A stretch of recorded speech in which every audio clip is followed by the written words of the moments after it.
Hi, I'm Nancy. And I'm John. And we are J&N Travels. On today's news, Turks and Caicos to reopen for tourism in July, and the video of today's historic SpaceX launch.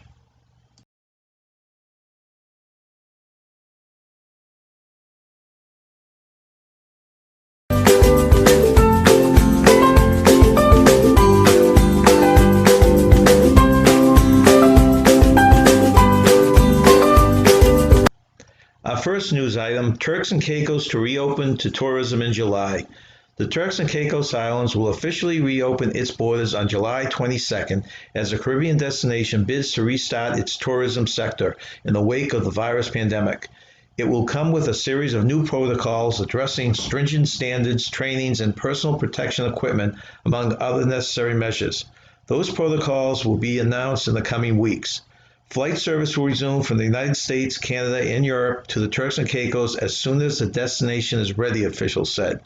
Private jet terminals will also reopen on July 22nd, along with the Provincial's International Airport. Villas, hotels and resorts, restaurants, and tour operations are working on finalizing their protocols, the Tourism Board said. The Grand Turk Cruise Center will, however, remain closed until at least August 31st. The Turks and Caicos Islands are considered both the Caribbean's leading beach destination and the Caribbean's most romantic destination by voters.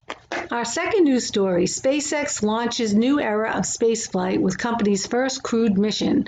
The SpaceX Falcon 9 rocket roared to life at 3:22 p.m. at NASA's Kennedy Space Center, sending tremors through the Florida coast. Strapped into a spacecraft atop the 229-foot-tall rocket, veteran astronauts Bob Behnken and Doug Hurley soared into the sky, making a triumphant return to orbit from U.S. shores. Behnken and Hurley are now cruising to the International Space Station, a journey that will take approximately 19 hours. This flight of SpaceX Crew Dragon is only the fifth time in history that U.S. astronauts have piloted a brand new spacecraft into orbit.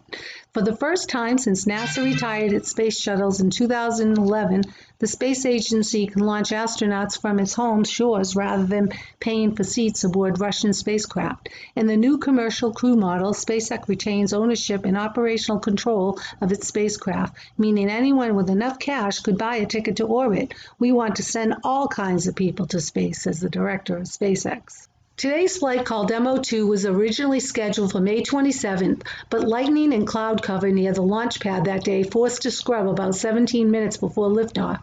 Demo 2 is the second and final test of the Crew Dragon spacecraft before the vehicle is certified for regular launches with passengers.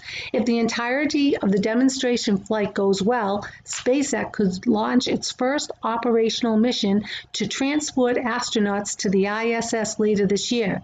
We haven't seen this moment since 1980. Designed to ferry as many as 7 people between Florida's Atlantic coast and the SpaceX capsule, is a sleek, modern vehicle.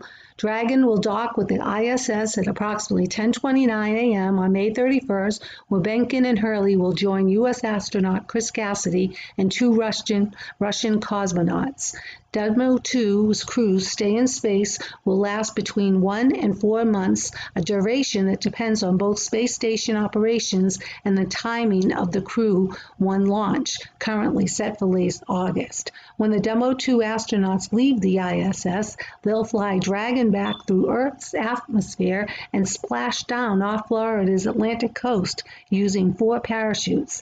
The ocean landing is similar to the watery touchdowns of U.S. spacecraft in the 1960s and the 1970s. Please subscribe by hitting the subscribe button or click on the frog icon on the video. Don't forget to click the bell to get notified of our future videos. And of course, please click on the thumbs up. And remember, stay young and have fun.